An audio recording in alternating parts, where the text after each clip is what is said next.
एक दिन आएगा जब ये पुरुष और महिलाओं का भेद खत्म हो जाएगा। पृथ्वी पर पुरुष पैदा नहीं होंगे, शायद तब सिर्फ महिलाएं ही बचें। पुरुष खत्म होंगे तो उनकी जगह कौन लेगा? किस तरह का जीव पैदा होगा? इंसानों की पीढ़ियां कैसे आगे बढ़ेंगी? क्योंकि पृथ्वी पर ज्यादातर प्रजनन या पीढ़ियों को आगे बढ़ाने का काम नर और मादा मिलकर करते हैं। ये सवाल इसलिए उठ रहे हैं क्योंकि अब इंसानों समेत कई स्तनधारी जीवों में वाई क्रोमोसोम्स खत्म हो रहे हैं। इंसानों का वाई क्रोमोसोम धीरे धीरे खत्म हो रहा है, यानी एक समय ऐसा आएगा जब लड़के पैदा नहीं होंगे, सिर्फ लड़कियां होंगी। अब अगर लड़के नहीं पैदा होंगे तो उनकी जगह किस तरह का जीव आएगा? क्या कोई नया सेक्स जीन विकसित होगा? ये एक बड़ा सवाल है।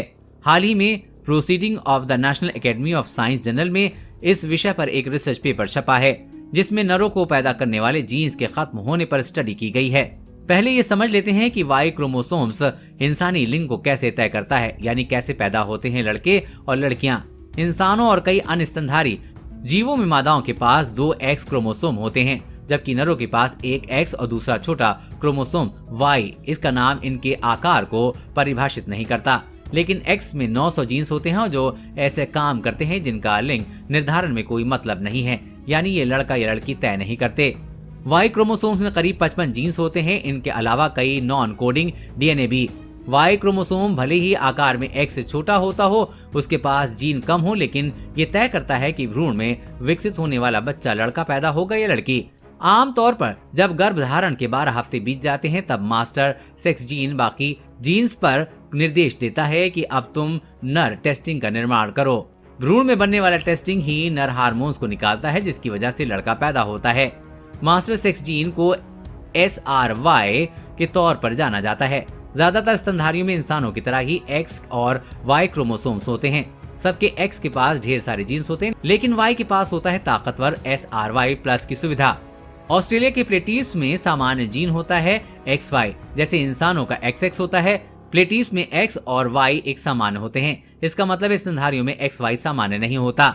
16.6 करोड़ सालों में वाई क्रोमोसोम्स 900 जीन से कम होकर 55 जीन्स पर आ गया है, जबकि इंसान और पेलेटप्स एक साथ विकसित हो रहे थे। इसका मतलब ये है कि हर 10 लाख साल पर इंसानों का वाई क्रोमोसोम 5 जीन खो देता है, यानी अगले 1.10 करोड़ साल में इंसानों का वाई क्रोमोसोम पूरी तरह से अपने सारे जीन्स खो देगा।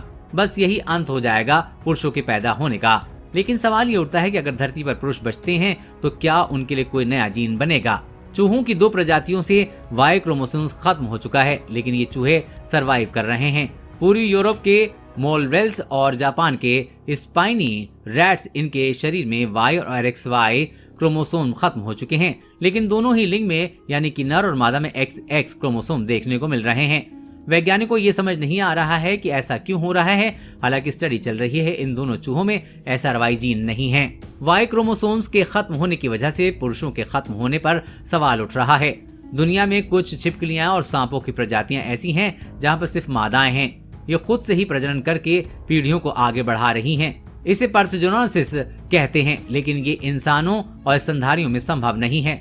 हम इंसानों को प्रजनन करने के लिए स्पर्म और एग्स की जरूरत होती है। अगर स्पर्म चाहिए तो पुरुष चाहिए।